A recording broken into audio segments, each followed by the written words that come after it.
When you picture the ancient world, you picture Rome. You see the white marble columns, the gladiators fighting in the Colosseum, the emperors in their purple-bordered togas. It is the bedrock of Western civilization. But what if I told you that almost everything Roman wasn't actually Roman? Before Rome was an empire, before it was even a republic, it was a swampy backwater village. And looming over it, to the north, was a civilization so advanced, so wealthy, and so culturally vibrant that the Greeks were jealous of them and the Romans were terrified of them. They were the Etruscans. They drained the swamps that became the Roman Forum. They built the first walls of Rome. They taught the Romans how to fight, how to pray, and how to build. The first kings of Rome weren't Romans at all. They were Etruscan warlords. But history is written by the victors. And when Rome finally rose up and conquered their teachers, they didn't just defeat the Etruscans, they absorbed them. They took the technology, stole the culture, and buried the history. Today, we are digging up the ghost civilization of Italy to answer the question, who were the people that taught Rome how to rule the world? So, who were they? That is the question that has frustrated archaeologists for 2,000 years. Even the ancient historian Herodotus was confused. He claimed they were refugees from Lydia, modern-day Turkey, who fled a famine and sailed west. For centuries, that was the accepted story. It made sense. Their art looked vaguely Eastern, and they didn't act like the other Italian tribes. But modern science has thrown a wrench in that theory.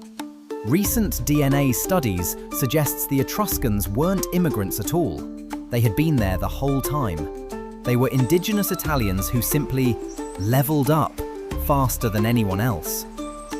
By the 8th century BC, while the Romans were still living in mud huts, the Etruscans were building organized city-states in what is now Tuscany. They had a massive trade network reaching from the iron mines of Elba all the way to Egypt. They were rich, incredibly rich, and unlike the Romans, who were obsessed with war and discipline, the Etruscans were obsessed with life. They loved color, music, and luxury. But their greatest legacy is also their greatest frustration. Their language. Walk into a museum today and you can read an Etruscan inscription. It's written in an alphabet very similar to Greek. You can sound out the words. Rasenna, what they called themselves, Tenia, their version of Jupiter. But knowing how to pronounce it isn't the same as understanding it. Etruscan is what linguists call a language isolate. It has no known relatives. It's not related to Latin or Greek or German or Sanskrit. It is a linguistic island. We don't have history books written by Etruscans. We don't have their poetry or their laws. Most of what we have are short, tragic fragments, inscriptions on tombstones. Here lies Lars. Here lies Velia. However, we do have one book, and it is the strangest book in history. It's called the Liber Linteus. It's the longest existing text in the Etruscan language, containing about 1,200 words. But we didn't find it in a library, we found it in Egypt. Someone had taken this linen book, cut it into strips, and used it to wrap a mummy. We literally have to unwrap a dead body to read the only surviving literature of a dead civilization.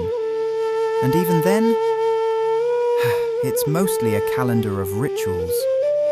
The rest remains silence. If the language confused the Greeks and Romans, the Etruscan lifestyle absolutely horrified them.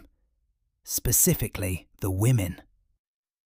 In ancient Greece and early Rome, a good woman was invisible. She stayed in the women's quarters, wove wool, and never spoke to men outside her family. Etruscan women, they didn't care about those rules. Look at the famous sarcophagus of the spouses. It shows a husband and wife reclining together on a banquet couch.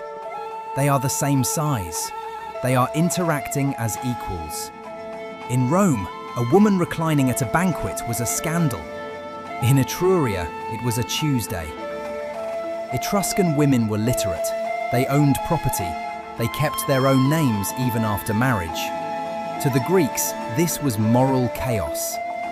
The Greek historian Theopompus wrote a hit piece on them, claiming Etruscan women were fierce, mostly naked, and partied with whoever they wanted. Was that true? Probably not. It was likely just ancient propaganda, men terrified of a society where women actually had power. But there was one thing the Etruscans took more seriously than anyone else: the gods. The Romans were superstitious, but the Etruscans were distinct. They believed the universe was a machine that was constantly sending messages. You just had to know how to decode them.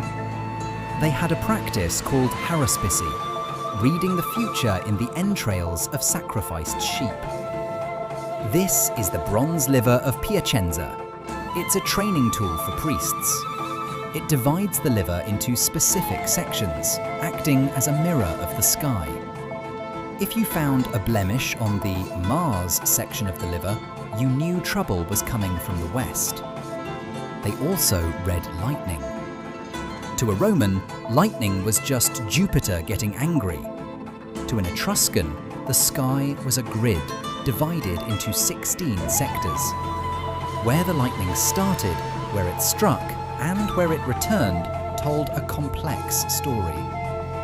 They were so good at this that even centuries later, after Rome had conquered them, Roman generals wouldn't go to war without consulting an Etruscan priest. They were the experts of the invisible world. So, where did they go? The Etruscans were a collection of independent city-states, like the Greeks. They argued and competed with each other, and that was their downfall. They couldn't unite against the rising power of Rome. One by one, the cities fell. Veii, Tarquinia, Cheviteri. By the 1st century BC, the Etruscan language was banned, and their people were granted Roman citizenship. They weren't wiped out, they were assimilated. But the next time you see a picture of a Roman emperor, look closely. The purple stripe on his toga? Etruscan. The fasces, the bundle of rods that symbolizes power? Etruscan. The gladiatorial games? Originally Etruscan funeral rites. Rome didn't just conquer the Etruscans, Rome became the Etruscans. The ghost of this lost civilization is still there, hiding in plain sight, smiling that mysterious smile from beneath the earth.